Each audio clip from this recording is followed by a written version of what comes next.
पाकिस्तान फ़ौज एक बहुत ज़बरदस्त इदारा है, इसकी कदर करें, इसकी अहमियत को पहचानें, इसको जानें, इसको समझें।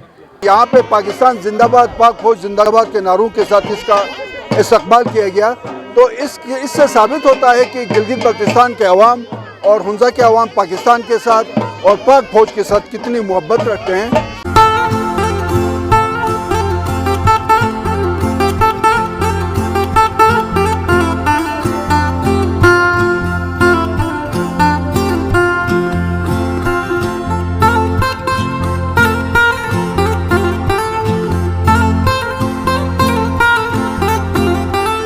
मेरे ख्याल में जो हमसे पहली वाली नस्ल थी वो हमसे शायद ज़्यादा मेहनत करती थी और बहुत दिल लगा के काम किया। हम उनके फल खा रहे हैं, उन्होंने जो मेहनत की थी। और मैं यही कहूँगा कि अगर हम आज मेहनत करेंगे तो हमारे से आने वाली जो आगे जनरेशन है वो उसका फल खाएगी। हम सब की ये खुशी सांझी है, सब के लिए। और हम सब मेरे ख्याल में इस मौके के ऊपर एक दूसरे को मुबारकबाद देने के मुस्तहिक हैं, जिस तरह ईमान शाह साहब ने कहा था।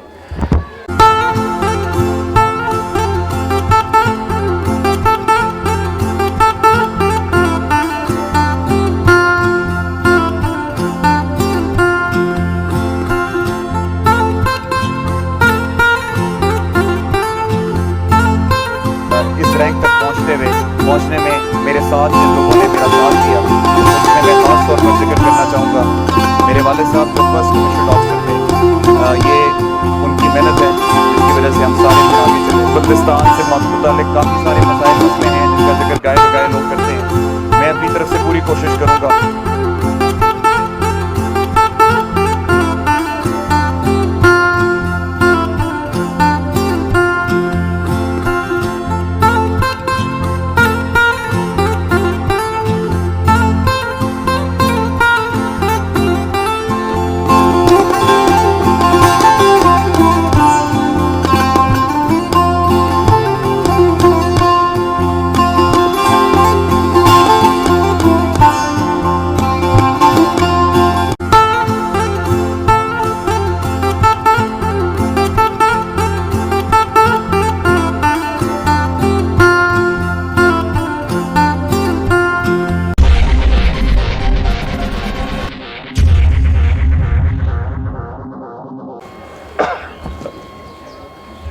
अमजद, मेरे मामू अमजद नयूब मरहूम इस इलाके में कम्युनिटी सर्विस के लिए अपना एक मकाम रखते थे और उनकी कंट्रीब्यूशंस साल साल याद रखी जाएंगी हमेशा जब तक उनके जानने वाले मौजूद हैं और बाद में भी लोग याद रखेंगे।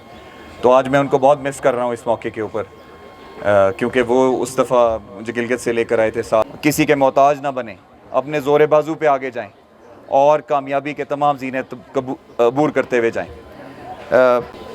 हुंजा गिलगित बल्तिस्तान से मुताल्लिक काफ़ी सारे मसाइल मसले हैं जिनका जिक्र गाए बगाए लोग करते हैं। मैं अपनी तरफ से पूरी कोशिश करूँगा कि जहाँ पर भी जायज़ तरीके से अच्छे तरीके से काम किया जा सके, चाहे वो किसी सोशल सर्विस से रिलेटेड है, चाहे वो लाइन सर्विसेज से रिलेटेड है, कोई भी मामला है उसको अच्छी तरीके से कंप्लीट किया जाए। हम सब जानते हैं बिजली के मसाइल हैं, पानी के मसाइल हैं। मैं अपनी तरफ से कोशिश करूंगा कि मेरे हाथ से जो कुछ अच्छा हो सके इस इलाके के लिए मैं करूंगा इंशाअल्लाह।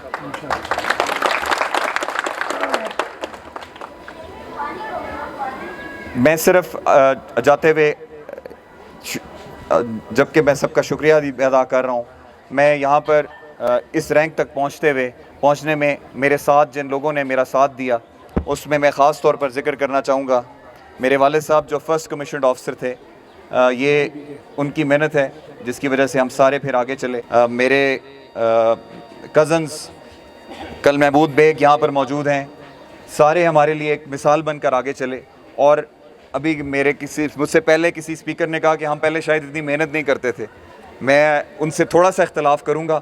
मेरे ख्याल में जो हमसे पहली वाली नस्ल थी वो हमसे शायद ज़्यादा मेहनत करती थी और बहुत दिल लगा के काम किया। हम उनके फल खा रहे हैं, उन्होंने जो मेहनत की थी।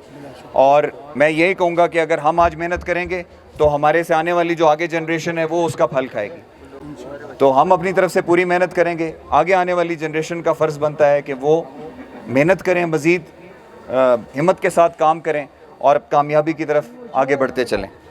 हम सब की यह खुशी सांझी है, सब के लिए। اور ہم سب میرے خیال میں اس موقع کے اوپر ایک دوسرے کو مبارکباد دینے کے مستحق ہیں، جس طرح ایمان شاہ صاحب نے کہا تھا۔ نوجوانوں کے لیے ایک ہی میں آپ لوگوں کو کہوں گا، اللہ تعالیٰ کا حکم ہے کہ محنت کرو، جتنی محنت کرو گی اتنی کامیابی ملے گی، آج نہیں تو کل ضرور ملے گی، اس کے علاوہ کوئی راستہ نہیں ہے شارٹ کٹ۔ پچھلی دفعہ میں نے یہ بات کی تھی، تو اپنی طرف سے پوری محنت کریں۔ میری اس کامیابی میں خاص طور پہ ذکر کرنا چاہوں گا ان تمام لوگوں کا جنہوں نے مجھے ساتھ میرا سپورٹ کی میں خاص طور پہ اپنی فیملی کا ذکر کرنا چاہوں گا جنہوں نے میں ہر خوشی غمی کے موقع پر میرا ساتھ دیا اور کامیابی کے زینے کی طرف چڑھایا۔ پاکستان فوج ایک بہت زبردست ادارہ ہے، اس کی قدر کریں، اس کی اہمیت کو پہچانیں، اس کو جانیں، اس کو سمجھیں، اور اس پاک فوج جو کہ پاکستان کے پرچم کی محافظ ہے اس کی قدر کریں اور اس کا ساتھ دیں۔ یہی پیغام میں آخر میں آپ کے ساتھ چھوڑوں گا، اس دعا کے ساتھ کہ گلگت بلتستان اور ہنزا، اور خاص طور پہ جہاں ہم کھڑے ہیں ہمارا گاؤں گنش، امن، سکون، ترقی کا گہوارہ بنے۔ اللہ تعالیٰ آپ سب کا حامی و ناصر ہو۔ پاکستان زندہ باد، پاک فوج پائندہ باد۔ Thank you. یہ بیسیکلی ایک واقعی میں ہنزا کے لیے پورے گلگت بلتستان کے بڑے اعزاز کی بات ہے کہ پاکستان آرمی میں لیفٹیننٹ جنرل کے عہدے تک اس بیک ورڈ ایریا جو ایک کافی پسماندہ علاقہ ہے گلگت بلتستان، لیفٹیننٹ جنرل کے عہدے تک پہنچنا اور پاکستان کے جو عسکری قیادت ہے اس تک پہنچنا، یہ بہت بڑے اعزاز کی بات ہوتی ہے، اور یہ گلگت بلتستان کے لوگوں کا ایک الگ سا مزاج ہے، ورنہ کہیں پہ بھی کسی کا بھی اس طرح استقبال نہیں ہوتا ہے جس طرح یہاں پہ آپ استقبال دیکھ رہے ہیں جنرل عنایت کا۔ جنرل عنایت حسین کا تعلق ہنزا سے ہے، گنش قبیلے کے سپوت ہیں، تو ان کے پرموشن کے بعد یہ ان کا پہلا دورہ ہے بیسیکلی، اور یہاں پہ پاکستان زندہ باد، پاک فوج زندہ باد کے نعروں کے ساتھ اس کا استقبال کیا گیا۔ تو اس سے ثابت ہوتا ہے کہ گلگت بلتستان کے عوام اور ہنزا کے عوام پاکستان کے ساتھ اور پاک فوج کے ساتھ کتنی محبت رکھتے ہیں۔ تو ہم امید رکھتے ہیں کہ جنرل عنایت صاحب جو ہیں وہ اپنے آباء و اجداد کے اسلاف کے جو سابقہ روایات ہیں ان کو برقرار رکھتے ہوئے نہ صرف گلگت بلتستان، نہ صرف ہنزا، باقی پورے پاکستان کی تعمیر و ترقی کے لیے اپنا کردار ادا کریں گے۔ اور میں ان تمام ماؤں بہنوں کا، بھائیوں کا شکریہ ادا کرتا ہوں جو ہمارے اس بہادر سپوت کے استقبال کے لیے یہاں پہ اکٹھے ہوئے ہیں، ان سب کا ہم شکریہ ادا کرتے ہیں۔